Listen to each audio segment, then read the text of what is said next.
Number question আমাদের কি বলছে, উদ্দীপকের AB2 যৌগের দ্রাব্যতা নির্ণয় করো। তাহলে যৌগের দ্রাব্যতা বের করা বলতে আসলে কার মান জানতে চাইছে, এস এর মান না।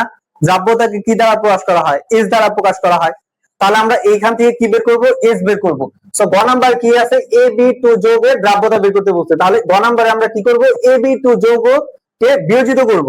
তাহলে আমি AB2 যৌগকে যদি বিয়োজিত করে পাই, বিয়োজিত করা মানে কি, ভাঙা। সো AB2 কে যদি ভাঙি তাহলে কি পাবো, এরপরে যেটা আছে ওইটা কোথায় আসে, সামনে আসে। এরপর কিছু আছে নাই, তাহলে সামনে কত আসবে, শুধুমাত্র একটা এ আসবে। তাহলে এর চার্জ কত হবে, এর পাশে যেটা আছে সেটা চার্জ, ঠিক আছে। তাহলে চার্জ কত হবে, 2 প্লাস, তারপর কি লিখলাম প্লাস, বির পাশে কত আছে 2, তাহলে 2টা আমাদের কোথায় আসবে, সামনে আসবে। তাহলে আমি 2টা সামনে নিয়ে আসলাম। পরে কি আছে, বি আছে, বি নিলাম। বির চার্জ কত হবে, এর পাশে যতগুলা অণু বা পরমাণু আছে সেটা চার্জ, এর পাশে কিছু আছে নাই, তার মানে এখানে আমি কোনো চার্জ দিতে পারবো না, এই জন্য -1 দিলাম। বুঝতে পারছো এতটুকু? ওকে, এবার A2 প্লাস এর ঘনমাত্রা কত, এস। আমি এস দ্বারা প্রকাশ করলাম, এটা ঘনমাত্রা এস, বাট এর সামনে কয়টা অণু আছে, 2টা, এর জন্য কি লিখবো, 2s। ক্লিয়ার এতটুকু? আচ্ছা, তাহলে এবার আমাদের এখানে আরো একটা জিনিস কি দেওয়া আছে, সেটা কি 25 ডিগ্রি সেলসিয়াস তাপমাত্রা AB2 এর কেএসপি দেওয়া। তাহলে কেএসপি কত দেওয়া আছে, 1.84 × 10⁻8। ওকে, তাহলে এখানে লিখবো, দেওয়া আছে কেএসপি = কত, 1.84 × 10⁻8। বের করবো কি, এস। তাহলে এস = হোয়াট, আমরা কি জানি কেএসপি সূত্র, কেএসপি মানে কি, উৎপাদ সমূহের ঘনমাত্রার গুণফল, তাই না? তাহলে কেএসপি ইকুয়াল উৎপাদ কি আছে, A2 প্লাস, ঘনমাত্রা বোঝানোর জন্য থার্ড ব্র্যাকেট ইউজ করলাম। তারপর কি আছে, বি মাইনাস, তার সামনে কত আছে 2, তাহলে 2টা কি হয়ে যাবে, স্কয়ার হয়ে যাবে। তাহলে আমি স্কয়ার দিয়ে দিলাম। এস এর পরিবর্তে আমি কি লিখবো, এর পরিবর্তে একটা এস, আর বি মাইনাস এর পরিবর্তে কি লিখবো, 2s। তার উপরে কত আছে আমাদের,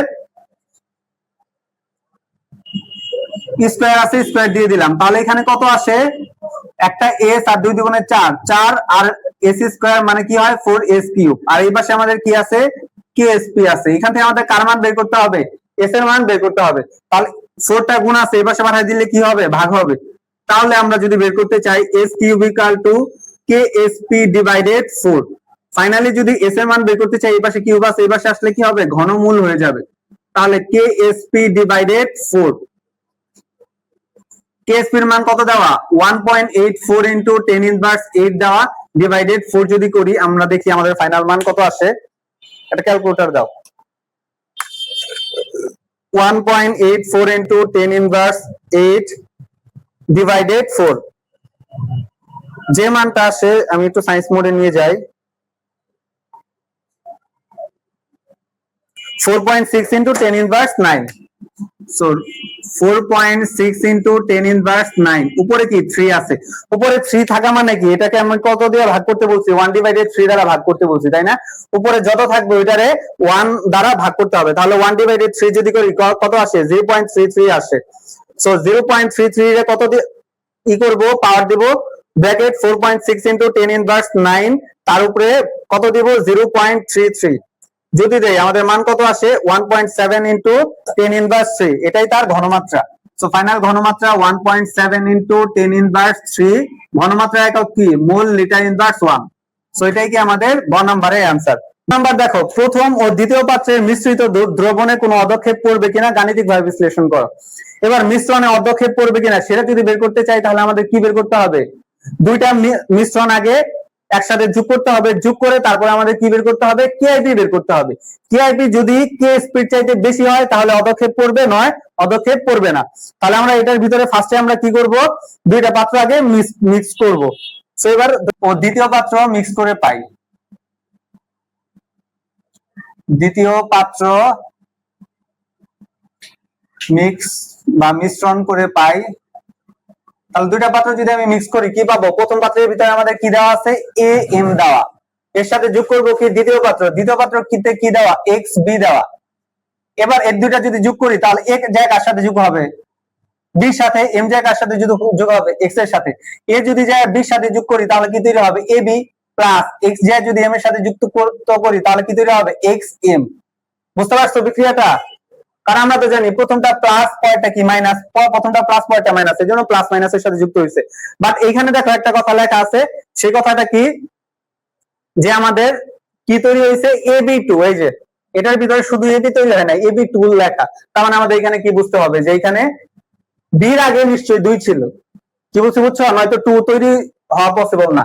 এজন্য বির আগে সামনে আমি কত দিয়ে দিব, 2 দিয়ে দিব। তাহলে এই 2 যদি দিয়ে দিই, তাহলে এ বির পাশে কত, 2 দিয়ে দিলাম।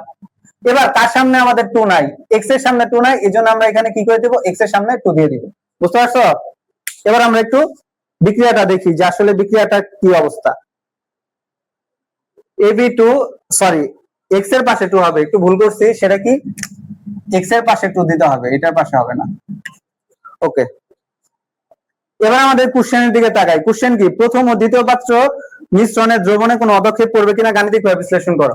তাহলে এবার অদক্ষেপ এটারও পড়তে পারে, অদক্ষেপ এটারও পড়তে পারে। এবার আমরা কার অদক্ষেপ আসলে বের করব, সেটা ডিপেন্ড করে কিসের উপর, যার কেএসপি দেওয়া আছে সেটার কি বের করব, কেআইপি বের করব। তাহলে এখানে কেএসপি কার দেওয়া, দেখো তো AB2 কেএসপি দেওয়া না, তাহলে আমরা কার কেআইপি বের করব, AB2 এর কেআইপি বের করব। কি বলছো, বুঝছো? ওকে, তাহলে AB2 এখানে লিখি, AB2 এর কেএসপি, তাহলে এটার কেএসপি কত দেওয়া আছে, 1.84 into 10 inverse 8। ওকে, তাহলে এবার আমরা কি করব, AB2 কি বের করব, কেআইপি বের করব। তাহলে কেআইপি যদি বের করতে যাই, তাহলে আমাদের কি করতে হবে, AB2 এর আগে বিয়োজিত করতে হবে না।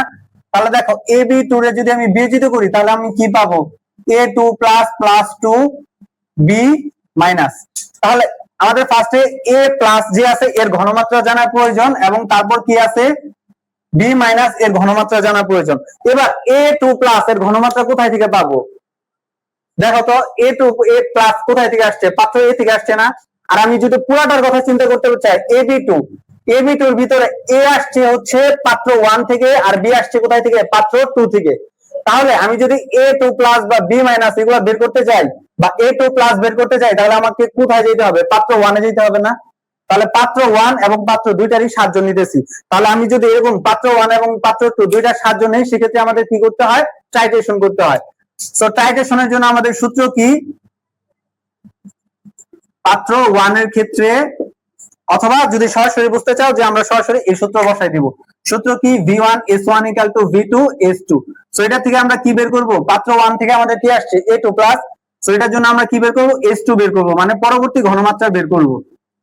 সো যদি বের করতে চাই, পাত্র 1 এর ক্ষেত্রে আয়তন কত দেওয়া, 60 মিলিলিটার দেওয়া, সো আমি 60 মিলিলিটার দিলাম। এটার ক্ষেত্রে আমাদের ঘনমাত্রা কত দেওয়া, 0.4 দেওয়া, 0.4 দিলাম। V2 মানে কি, দুইটা পাত্রের আয়তন, এই পাত্রের আয়তন কত, 60, এই পাত্রের আয়তন 40। তাহলে 60 আর 40 যদি যোগ করি, তাহলে আমাদের কত আসে, 100 মিলিলিটার। সো আমি সরাসরি বসাই দেই, V1 এর মান কত, 60, S1 এর মান কত, 0.4, আর নিচে কত, 100। একটু দেখো তো দ্রুত ক্যালকুলেশন করে কত আসে। সো এটা আসলে কার ঘনমাত্রা বের হবে, A2 প্লাস এর ঘনমাত্রা। বলবা কত আসে। আবার এখন কি করব, পাত্র 2 থেকে বের করব, বা পাত্র দ্বিতীয় পাত্র থেকে। সো পাত্র 2 থেকে যদি বের করতে চাই, পাত্র 2 থেকে কি আসবে, আমাদের এই বিটা আসবে, হ্যাঁ, 0.24 মোল লিটার ইনভার্স 1, 0.24 বড় হাতে এম দিয়ে দিলাম। আচ্ছা, তাহলে এবার পাত্র 2 থেকে আমরা কার মান পাবো, বির মান পাবো না। তাহলে এবার আমরা আবারও টাইট্রেশন করতে হবে। তাহলে টাইট্রেশনের সূত্র আবার একটাই, V1S1 = V2S2। এবার আমরা কি বের করব, S2 এর মান বের করব, মানে পরবর্তী ঘনমাত্রা বের করব। তাহলে সূত্র V1S1 / V2। সো পাত্র 2 এর ক্ষেত্রে V1 আমাদের কত দেওয়া আছে, 40 মিলিলিটার। সো 40 মিলিলিটার ইউজ করলাম। S1 কত দেওয়া, 0.2 দেওয়া, 0.2 ইউজ করলাম। আর V2 মানে কি, দুইটা পাত্রের আয়তন, এটা 60, ওটা 40, তার মানে এটা কত আসে, 100 মিলিলিটার। সো যদি বসাই, V1 এর মান কত, 40, S1 এর মান কত, 0.2, আর V2 এর মান কত, 100। দেখো তো কত আসে। আমি এখান থেকে দেখে বসাই দিব।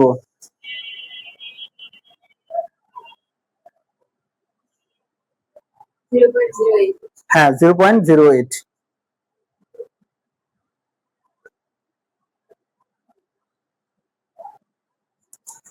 তাহলে 0.08 m, এটা কি বি না, তাহলে বি মাইনাস বা B2 মাইনাস এর ঘনমাত্রা 0.08 m। এবার দুইটারই ঘনমাত্রা বের করে ফেলছি। এবার কি আমাদের আর কেআইপি বের করতে অসুবিধা আছে? অসুবিধা নাই। সো আমরা এবার কি বের করব? কেআইপি বের করব। তাহলে উই নো কেআইপি কিভাবে বের করে, ফার্স্টে এর ঘনমাত্রাটা লিখতে হবে। তাহলে a2 প্লাস, তারপর কি করতে হবে? এর ঘনমাত্রা লিখতে হবে। তাহলে কি আছে? b মাইনাস লিখলাম, তার উপরে কত দেওয়া?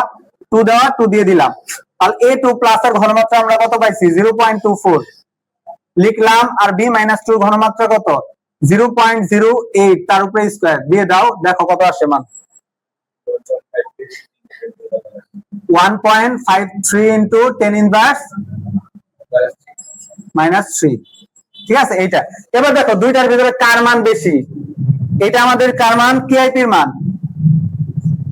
আর কেএসপির মান কোথায় দেওয়া? এই যে এটা এখানে দেওয়া। তাহলে দুইটার ভিতরে কার মান বেশি? কেএসপির মান বেশি না কেআইপির মান বেশি? কেআইপির মান বেশি। ঠিক আছে, তাহলে কেআইপির মান যদি বেশি হয় তাহলে কেআইপি ইজ গ্রেটার দেন কি? কেএসপি। তাহলে কেএসপির চাইতে যদি কেআইপির মান বেশি হয় তাহলে অদক্ষেপ পড়বে না পড়বে না? অদক্ষেপ পড়বে। ঠিক আছে, তাহলে এই ক্ষেত্রে অদক্ষেপ পড়বে। আর যদি কেআইপি চাইতে কেএসপি বেশি হইতো তাহলে কি হইতো? অদক্ষেপ পড়তো না। আর যদি এটা সমান হইতো তাহলে কি হইতো? সম্পূর্ণরূপে প্রশমিত হয়ে যেত। ঠিক আছে, শেষ।